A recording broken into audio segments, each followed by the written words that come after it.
በድጋሚ ተመልሼ መጥቻለሁ የኔ ውዶች የኔ እንቆች።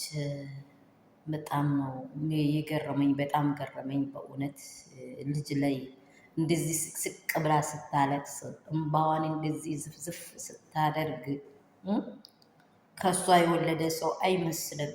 ከእሷ የወለደ ሰው አይመስልም። ሩታ እባክሽን የአብርሃም ቤተሰብ ላንቺ አይጠቅምም፣ አብርሃምም አይጠቅምሽም። በቃ እኔ ወደ ጭራሻ ማስጠንቀቂያ ወደ አወራ ነው መጣሁት። ጌታ ምስክሬን ነው የምላቸው። የአብርሃም ቤተሰብ አብርሃም አይጠቅምሽም። አንድ እጅ አያጨበጭብም። ኤፍሬም ምን ያደርግሻል? ብቻውን ነው ያለው፣ ብቻውን ነው የቆመው። አሁን ለምሳሌ ዘዴ ፈጥሮ ዛሬ ይሄን ነገር ያመጣሉ። ታያታላችሁ። ምን አለችኝ በሉ፣ ምን አለችኝ በሉ።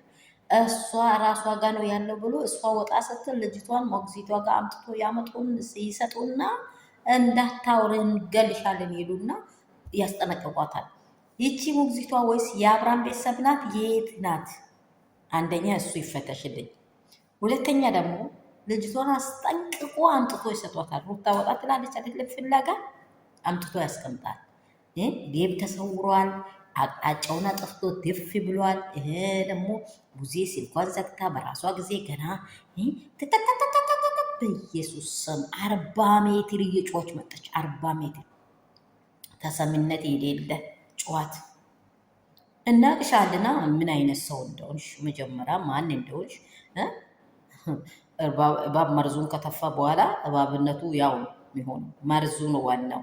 መርዝሽን ከተፋሽ በኋላ የልብሽን ካደረሽ በኋላ አብርሃምን በእባብሽ ስር በዘንዶች ስር ጠምጥመሹ ከዛ እነዚህ ካወጣሽ ብለሽ ከዛ መጣሽ። ሩታ እንዲህ ታለቅሳለች፣ እንዲህ ታነባለች። ልጅ ወልተሻል አይደል? እኔ እንቺ ቤት ቢገኝ በአብርሃም ዘር ውስጥ ይሄ ሕፃን ቢገኝ እግዚአብሔር ለልጅ ልጅ ለእናንተ ይፍረድ፣ ለልጅ ልጅ ይፍረድ። ይሄንን ደግሞ ስል ሩታም ደብቅሽ በልጅሽ ላይ እየተጫወትሽ ከሆነ እኛም ከአንቺ ላይ አንወርድ።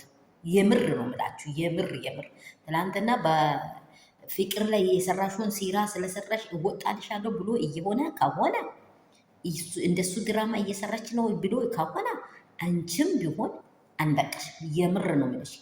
እኛ አንቺን ነው የምንወደው። ራሳችንን ሴራ መስራት አቅቶን አይደለም፣ አንቺን ነው የምንወደው።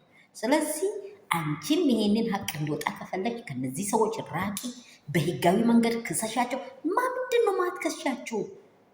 ይገሉኛል ብለሽ ፈርተሽ ነው ወይስ ምንድን ነው? ምንድን ነው? ኢትዮጵያ እንዲህ ያህል በቃ ህግ የሌላት ሀገር ሆነች እንዴ? ህፃን ልጅ ደሃዴ የሰውን ስጋ እኮ የሚበላ ነው ይሄ። ምንም እኮ አያውቅም። የራስሽን ስጋ ብስጭ ይበላል፣ የሌላም ይበላል። አያውቅም አለ ሁሌ። የኔ አባት አይፈረድበትም። የኔ ውዶች በእውነት ላይክ፣ ሼር፣ ሰብስክራይብ አድርጉ።